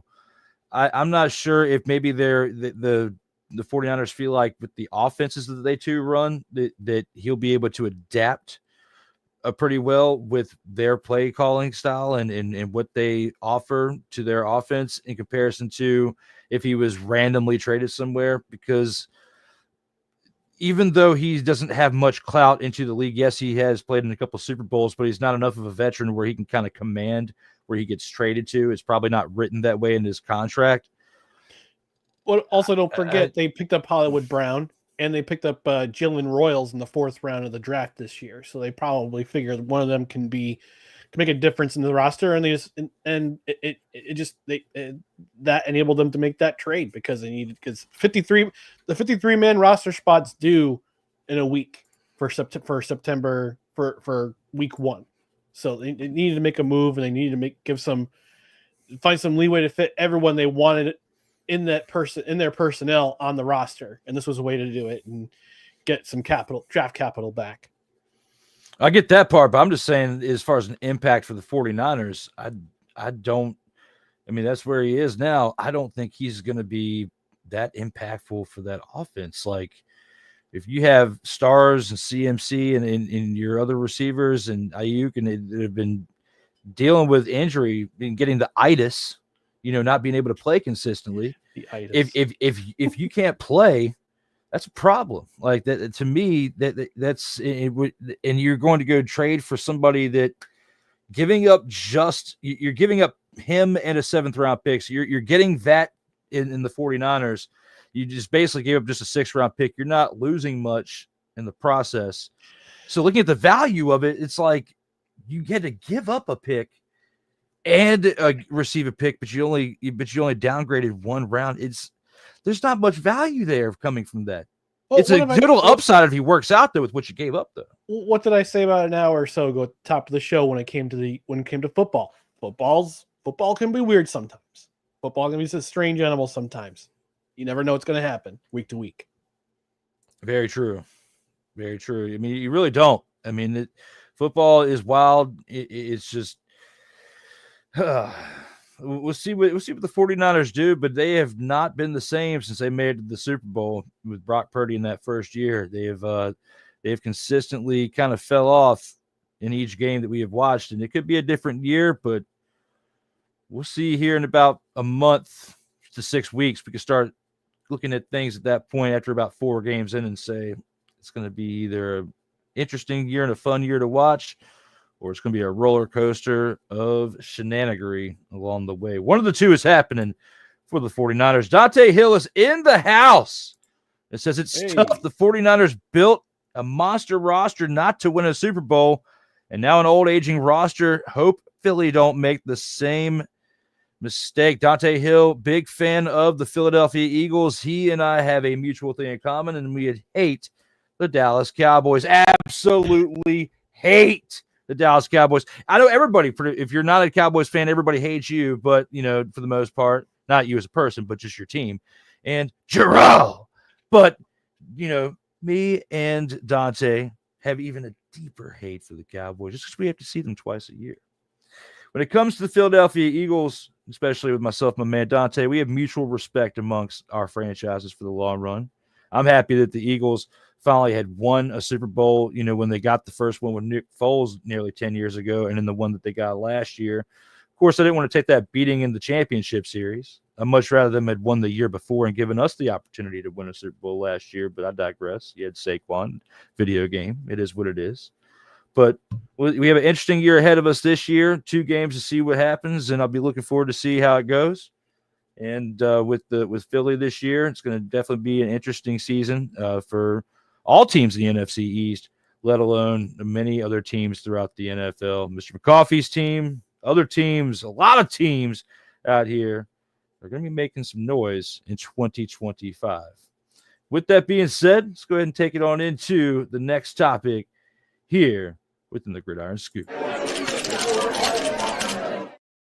NFL referees. We got this topic here, and we'll go ahead and bring this graphic up because this is our thumbnail for the show. NFL referees will emphasize sportsmanship during the 2025 season, it says. And they'll emphasize sportsmanship and crack down on violent as well as sexual suggestive gestures for this season. Do you believe this will affect the game in a positive or negative way? What does that even mean, honestly? What's that?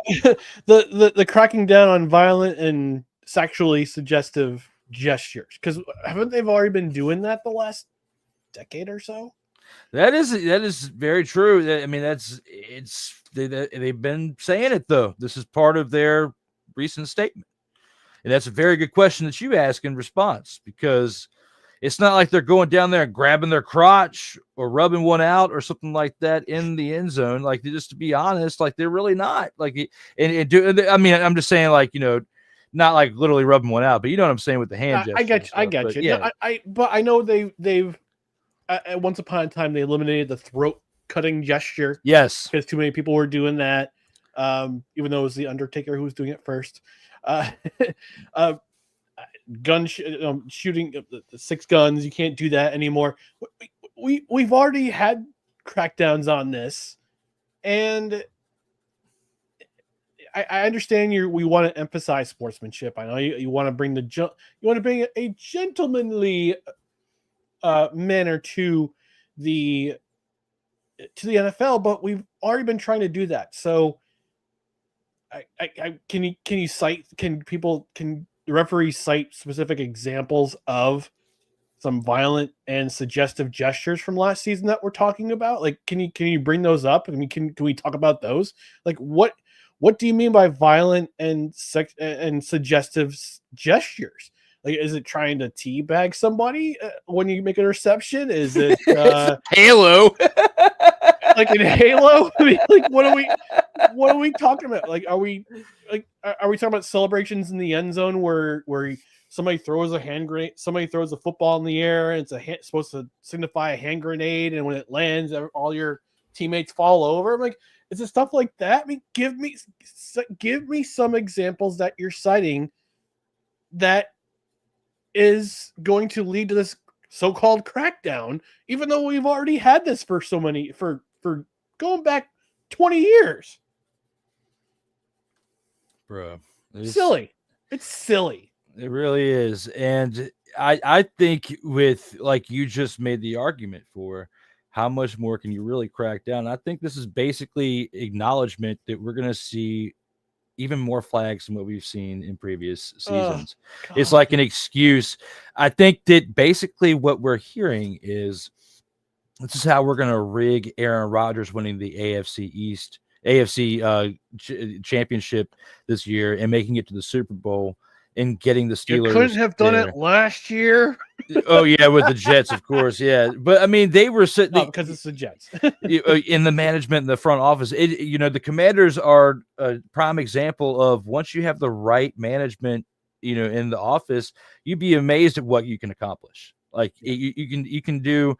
And if what happens last year, even though I feel like we're going to see a lot more from that team and what I'm wearing right now, but if what we did last year is the most I see for the next 5 years, I'm happy, because I haven't seen that type of year in my adulthood ever with my franchise. So I am a happy fan of that team. I would much like to see within the next 5 years a Super Bowl or two. That would be cool. But especially when you have this type of quarterback and you want to try to build a dynasty, it could be the new age dynasty. If they're really trying to cement the Commanders name, you need to go all in now. Because if you make a dynasty in the next 5 years, they're kind of forced to keep the Commanders name at that point, because then you've done something that's better than what the Commanders did or what the Redskins did in a 9-year stretch between the 80s and the early 90s. So, yeah, looking at this for what it is, I feel like this is just an excuse for the NFL to rig games. I mean, they already talked about it. There's already been people talking about a script. This could be the beginning of the end. For the who knows? I hope not either. It would actually help the NFL with having full-time referees instead of teachers and insurance salesmen and lawyers worrying about their job the other 4 days of the week, and not having to.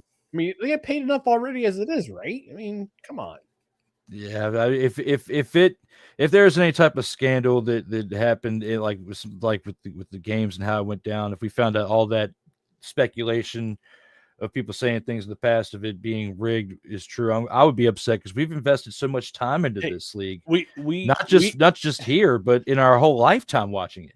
I mean, we had a major league umpire get suspended before the season began because he was doing online betting on the side. Now, I don't know if it was determining games or not. I hope it wasn't, because that's a whole new thing we have to address with online game with online game book with the apps and whatnot. That's what you got to look into, like you mentioned, Drew. I mean, you got to look into whether or not they're going to fix games so they can get themselves a nice little payday on the side. Like, if I understand that some of the sponsorship money the NFL gets is from sportsbook companies, but if you want people not to come up with the tinfoil, put their tinfoil hats on and have people believe that the NFL is rigged, then you take all that stuff away from players, from referee, from players to officials to staff to team and league staff. Take all that away from them. Yes, you're taking money from online book, but no one in the league can bet on games. Period. Nope. Can't whatsoever. It is against rules. And even though it happened in the NBA, Tim Donaghy, 20 years ago or so, got busted for rigging games as a referee for that league. And, he even said in like 60 Minutes interview, I remember not too long after he got caught and, was convicted of everything and served his time, that he said, this is not the only league this happens in, guys. And I'm not the only referee who's ever done this or currently does it, because you can't do that alone. And you got to have some help to keep things hush hush, to make sure that you're not being tipped off. So at the end of the day, and looking at this, I just hope that the things that I'm saying are additional speculation with the rest and never become a proven fact, because I would just be disappointed with the amount of time we've invested. And I just feel like it was kind of relevant with the type of question that we have here, because, and especially with your response, how much more can you really crack down on what you've already been cracking down on? Right. So this is a red flag to me, and a big part of why I wanted to discuss that with you today. So I'm glad we got that opportunity to do that there, my man. And, we've discussed many things on this show so far, but the one thing that is one of my favorite things to do each and every week, and that is discuss the snowflake of the week.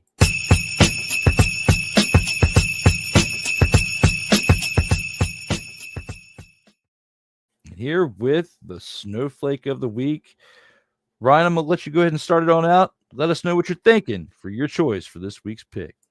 Man alive, the Toronto Argonauts rushing offense, or lack thereof.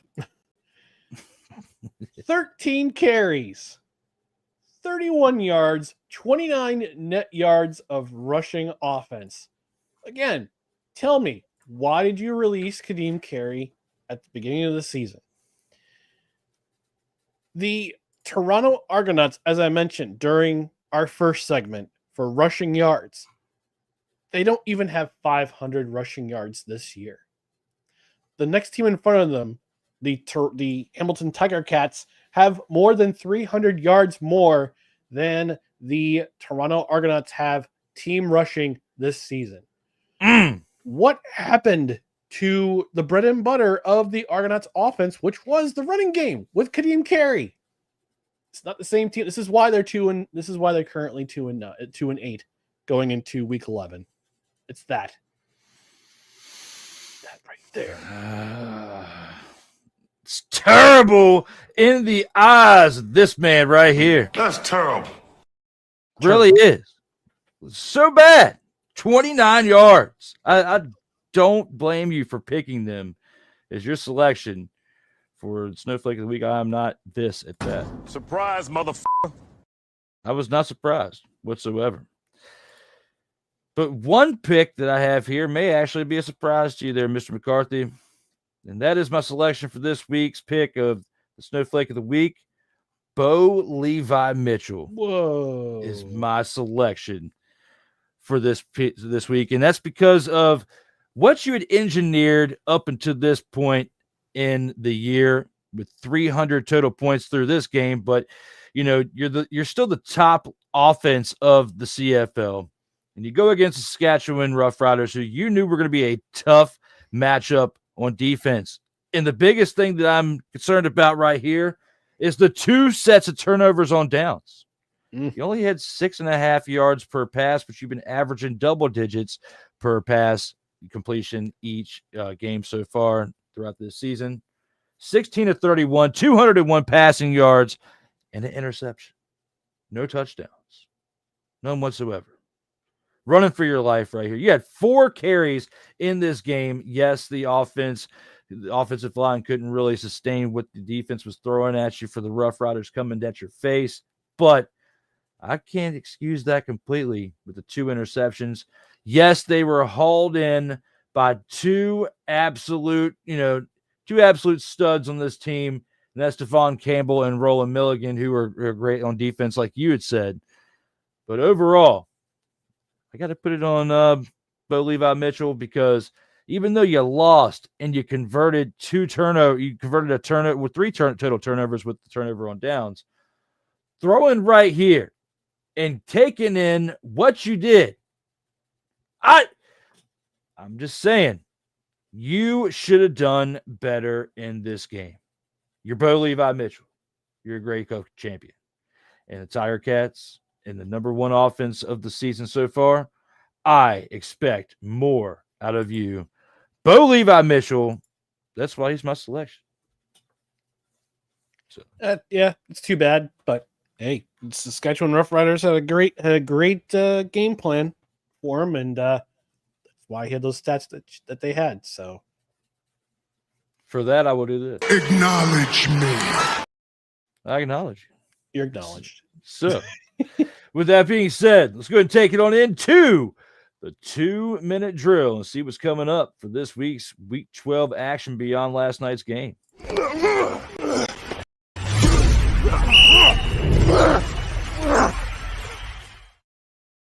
I started out with talking about the teams that are remaining for Week 12, and we had the Winnipeg Blue Bombers and Montreal Alouettes last night, but tonight we have the Edmonton Elks and the Ottawa Redblacks at 7:30 p.m. Eastern Time. Who do you think is going to take this one? Would it be the Elks or Redblacks? I'll be quick. Give me the Elks because Dustin Crum is starting for the Ottawa Redblacks, not Drew Brown because he got hurt again. And Cody Fajardo's got this Elks team on a heater, a 2-game heater. So they're building, like I said, they're building momentum towards something. So I'm going to take the Elks in an away victory in this one. You know, that would be their 3rd consecutive win. And the Redblacks have had their struggles. They're 3-7. They've lost 1. 252 points they've scored in comparison to the Elks, 211. They've given up 286 points. And the Elks have not given up as much at 261. You know, with the fire, what we're seeing with Rankin at running back, I think I have to agree with you on this one. And I think I'm going to side with you on the fact that the Elks take this win on the road. The Redblacks fall to 3-8 and absolutely continue to struggle in this 2025 season. It's not looking good for the Redblacks as the Elks are climbing the steep deficit that they had set for themselves this year. They're making their run back, and we got to give them the shout out for the consecutive wins. Hey. Who's giving them the business? All right. This next one. BC Lions and Toronto Argonauts, Saturday afternoon, 3:00 p.m. Eastern Time. Who you got in this mother-fathering contest? Give me the Lions. It'll be a high-scoring game, but give me the Lions. Lions? Okay. All right.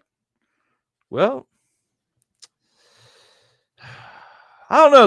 The Argonauts, man, they've been finding their way. No, I'm just kidding. I can't because their running game absolutely sucks. Can't even fathom the fact that they'd even be close to beating the BC Lions, especially with what they did this past weekend and what the BC Lions did to the Alouettes.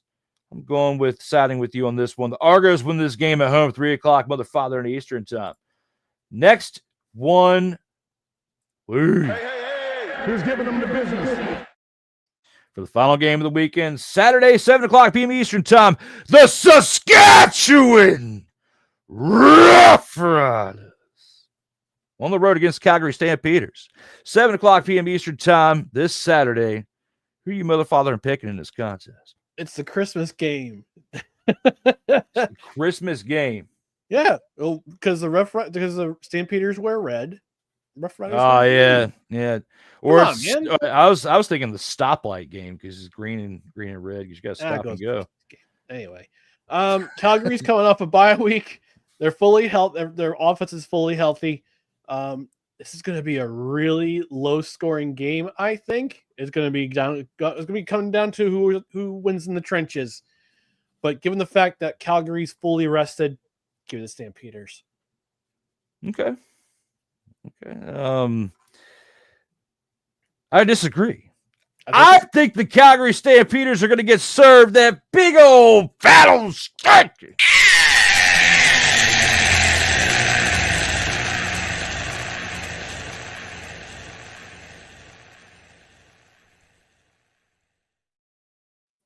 If you're just tuning in to the program, make sure you like and subscribe to the platform. Now, back to our program. This game right here, the Saskatchewan Roughriders, the team that they have the running back, the defense. You think a team and the Stampeders, who have only put up 241 points in comparison to the 262 in the Roughriders, and have given up more points on defense than the Roughriders and only have a winning streak of 1. You think they are going to beat a team that has won 4 consecutive games? Started 4-1. It has now doubled that to 8-1 without a loss at this point. 4 straight wins.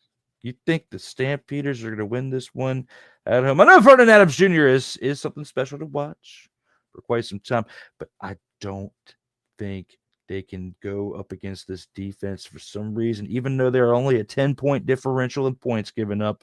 And maybe the Stampeders beat the expletive out of the Roughriders in this game and become the new number 1 defense in the league by holding the Roughriders to less points and then scoring a bunch in this game on this Roughriders defense. I could be wrong, but I highly doubt it given what we've seen over the course of this 2025 season when you compare and contrast the number 1 and number 2 teams in this West Division.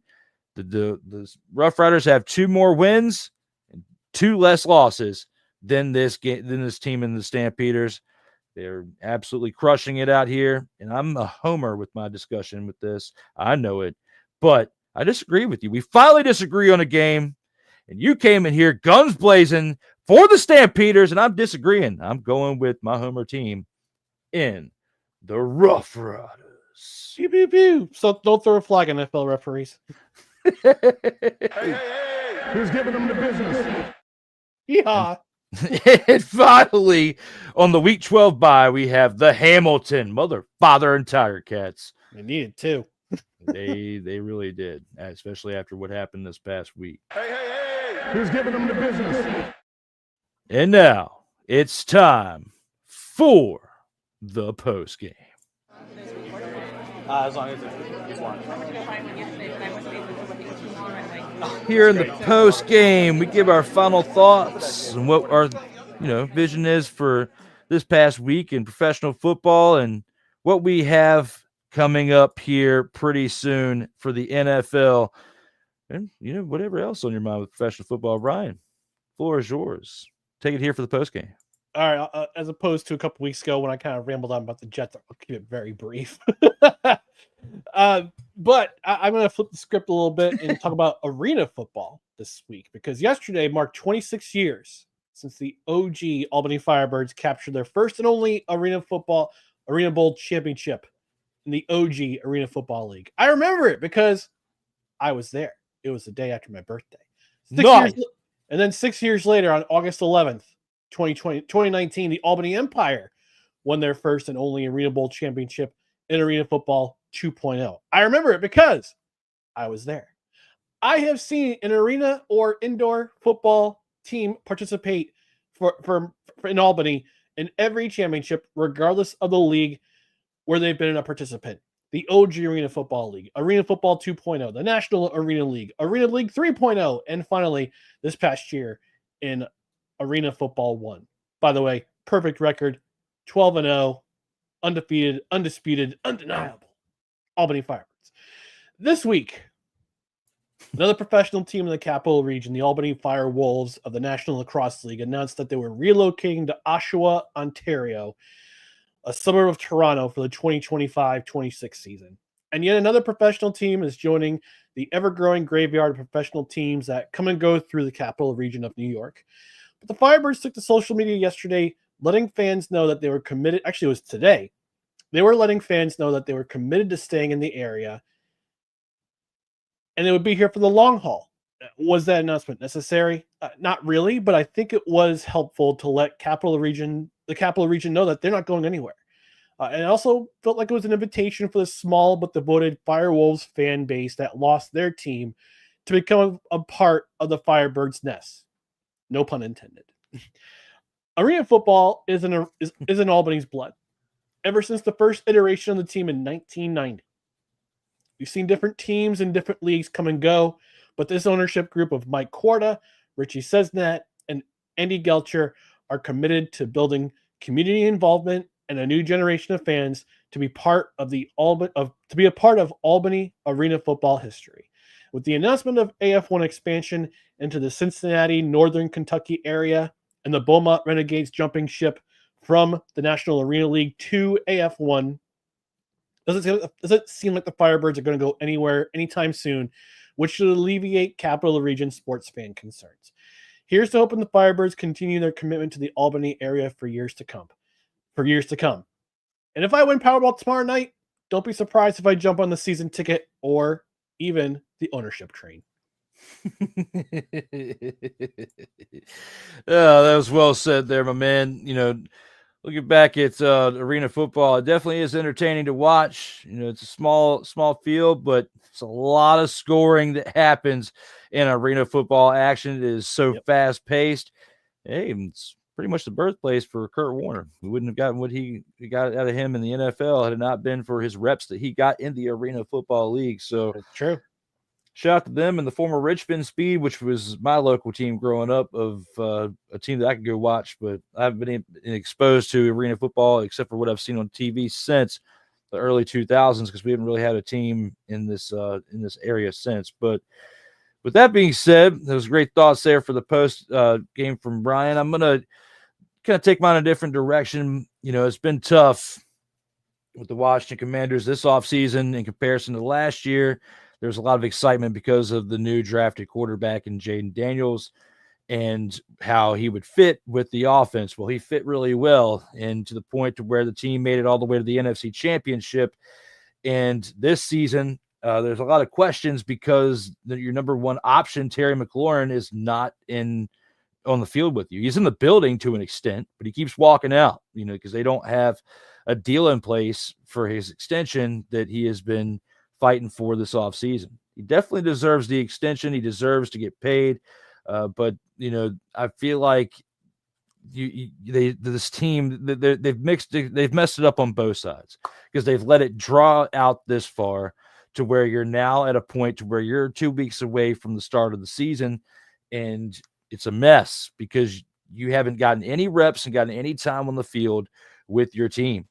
And it's very mismanaged from this contract aspect, not just from the team management, but from the players' representation as well. Because if you really want to stay in Washington, you find a way to make it happen, and you're continuously on the phone with each other's parties, trying to find a median to where both teams can meet in the middle.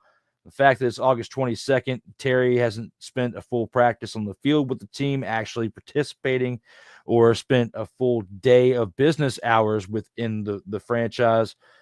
It's not looking good at this point, in my opinion, and I'm very concerned. That's why I'm wearing his jersey today on this episode, because I don't know how many more opportunities I'm going to get to wear his numbered jersey, because it's the curse of when I buy a jersey, the player's gone within a year. And I was hoping to break that curse with this one when I bought this last year, right before the Hail Mary game, and they played in these jerseys and won that game. So that was a great game for me to be at and a great memory because of what he did in that game for the team as well. But now looking back on it, it could be just one of many memories I'll have to carry into the future without being able to see it consistently in the current day, because he's not there anymore. And I hope that does not become a fact. But right here and now, for the post game, we wanted to continuously discuss that situation in one way, shape, or form on one of the programs each week, because it needs to be fresh and needs to be heard. And hopefully many others feel the same way as a whole, because yes, there's been outspoken discussions about it, but both parties need to come together to be a part of the same team known as the Washington Commanders. Because if not, everybody is going to take a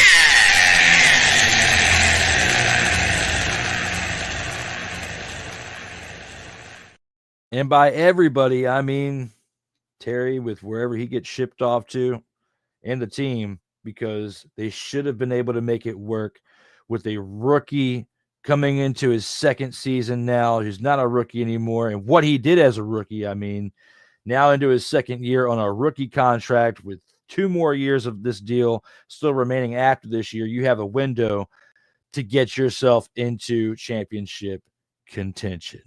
And with that, Mr. McCarthy and I are here to now close it on out by saying we only have one more thing left to do for this episode, where we discuss the referees and the sportsmanship all the way through the CFL action.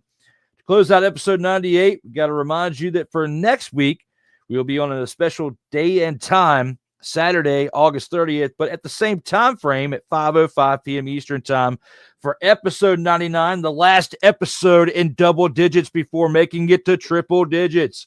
Will be next Saturday. Yes, sir. Woo! Way more than 16-time champ Ric Flair will be one more away from episode 100. But with that being said, we're to go ahead and take this on into the final thing we have left for you, and that is one awesome outro from my man Ryan McCarthy. I am Drew Willingham. We'll see you next at this date and time, August 30th, Saturday, 8:05 p.m. Eastern time. We are sending it out with stay safe out here in these streets.